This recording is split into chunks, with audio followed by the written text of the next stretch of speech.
I agree with you that economic power is only a minor issue. I mean, people want income per capita. But the size of the market has always been put as a major reason for promoting population growth. And the faster your population grows, the bigger will be your market. And this is supposed to stimulate economic growth and income per capita. Now, we have to remember that many European countries are very tiny. Luxembourg, Switzerland are very tiny, and they are extremely wealthy. So I think the size now doesn't matter anymore because of international trade. I mean, the market is becoming global now. It's not an issue of a local market or national market. I mean, the markets are global. So all those arguments are no longer valid.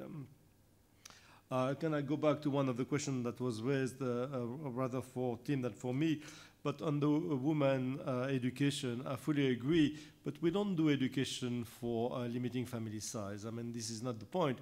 We want to put all the children in school because that's the only way to be integrated in a modern economy. Yeah? And my own experience in many countries, and I fully agree with what Tim says, that whether women are educated or not, if the family planning program is good, then fertility goes down. Morocco is a very nice case. Half of the population is illiterate because they are living in the mountains, and they are extremely isolated. And the other half is rather educated and living basically on European standards nowadays. And the fertility decline has been basically the same for the two groups, as the same for the educated women as for the uneducated women. Of course, for the educated women, it was a bit earlier and a bit faster, but the magnitude of the speed of the fertility decline is just impressive as well for the illiterate Moroccan women. And the same applies to Bangladesh, the same applies to many African countries where no one would have anticipated the fertility decline that we have been witnessing over the last 25 years. Thank you. Thank you very much. I'd like to ask for the people who asked the questions if they would like to discuss a particular issue which has been brought up. So I see Mr. Geerling, yes, and then yes, then I say yes. Deepat had a question, and Annette also had a question in which she'd like to come back, and then I'll make a second round for you. But first, briefly, your rebuttal or your reaction to the answers that you've heard. Yes, about the income. It was not the level of income I was talking about, but the predictability, the certainty of income. And that may hold for poorer people as well. Not the level, not the absolute level.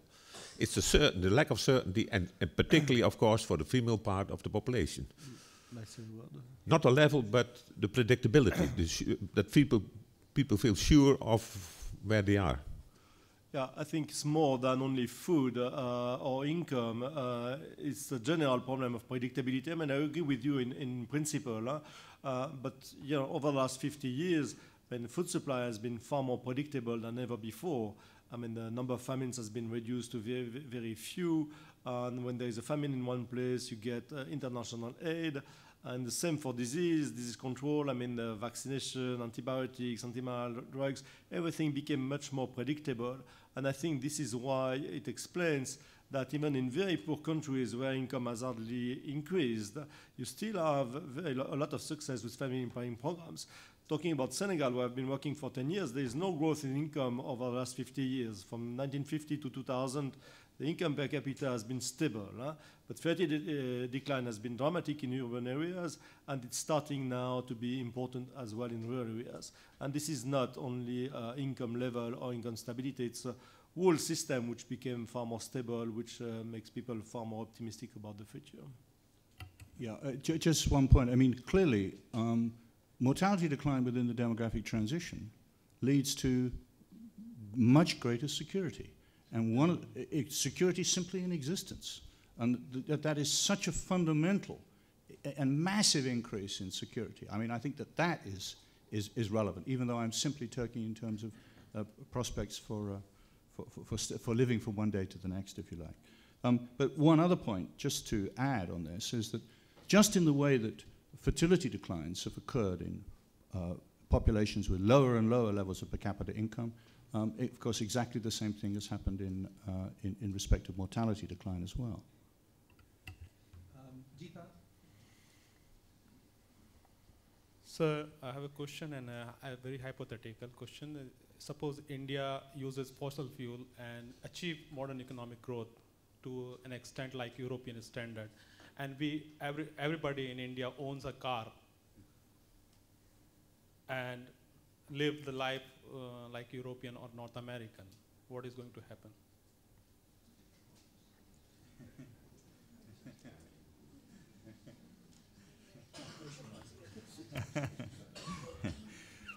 Well, I'm not particularly happy with North American and European standards, I suppose would be one way of looking at it. So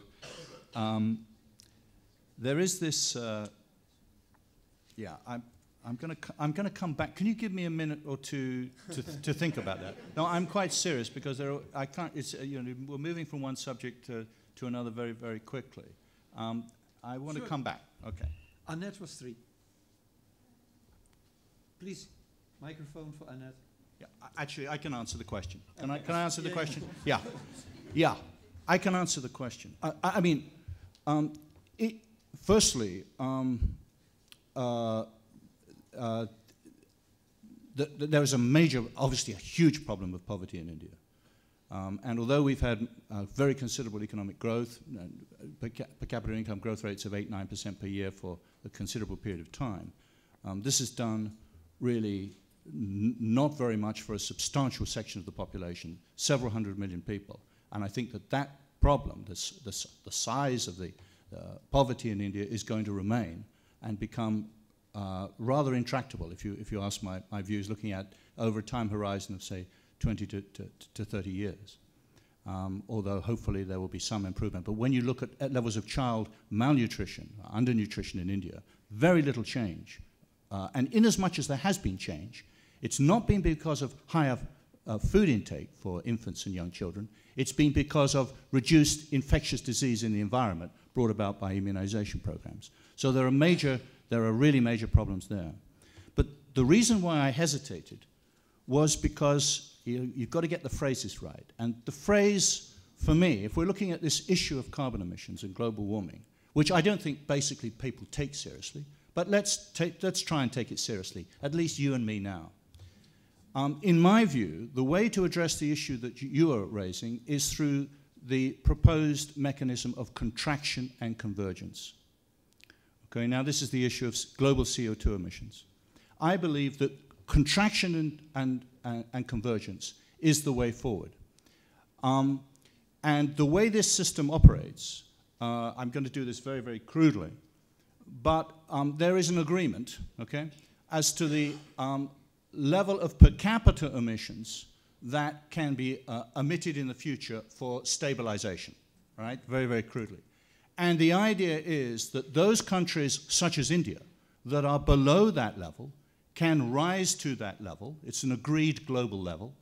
But those countries that are above that level must come down to that level, okay? So since you were essentially injecting a very important moral dimension into what we're talking about, that would be my answer to you.